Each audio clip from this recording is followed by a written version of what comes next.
quick follow-up on the Chinese skin suit that I got. You can see my other video for the initial review of this. So I had the opportunity to do a 24-mile ride and a 55-mile ride, and the 55-mile ride was a pretty pretty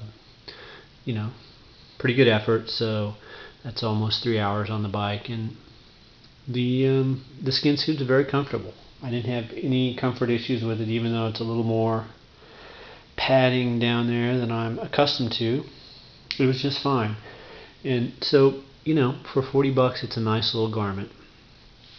It does what I wanted out of it, which was just a basic skin suit function, a little tighter fit to aid in aerodynamics.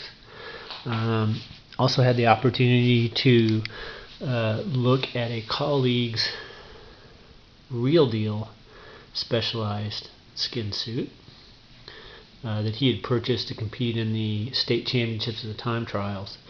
And so here's where this skin suit differs from that. So I talked about what you do get. This is what you don't get. In the case of the Real Deal specialized skin suit, you don't get this seam, first of all. So construction is a little different. You don't get this seam in the front, and you don't get this seam in the back. That's all one panel of a very special material there. But anyhow, seams cause drag. Okay, so having that seam there is going to degrade the performance a little bit. Okay. Additionally, so that's construction. Additionally, fit.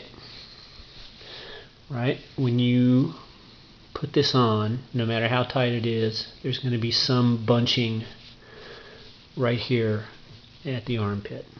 Okay, some bunching of material. Kind of wavy, right? Again, that creates drag. So in those two respects, and that's fit. So in the construction with the seam and the fit with the, you're gonna have a little additional drag. Okay.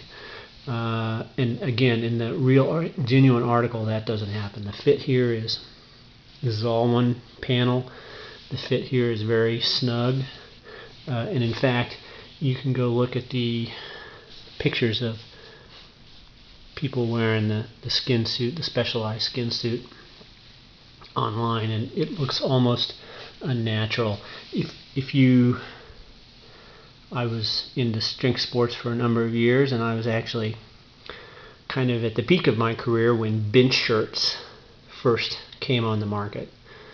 And if you if you've ever worn one of those shirts, boy, there really is no wrinkling on a bench shirt because it's so tight. But the specialized skin suit looks almost like that. It's very smooth and continuous over the shoulder and armpit area, and when you see it, it looks almost unnatural in that respect. So you don't get that from this garment, obviously. So that's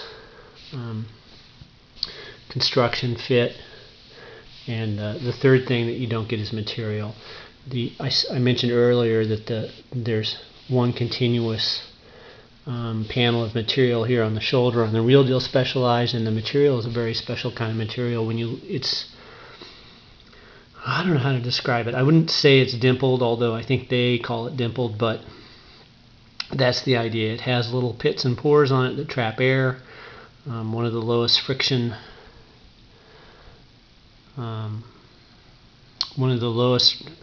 interactions you can have with air is other pockets of air, and so that reduces drag as the air goes over the shoulder. So you don't get any of those. But when it comes to the aerodynamic advantage of a skin suit, at least 80% of it, and probably more, is just due to the form-fitting nature of the garment itself, specifically at the midriff. And this garment accomplishes that, and that's really what I was after. So I think for 40 bucks it's worth it. I still wish I didn't have the Specialized brand all over it. But it's good. The quality of construction is good. The comfort is good, and it definitely does the trick as far as what I wanted it to do. So, good purchase.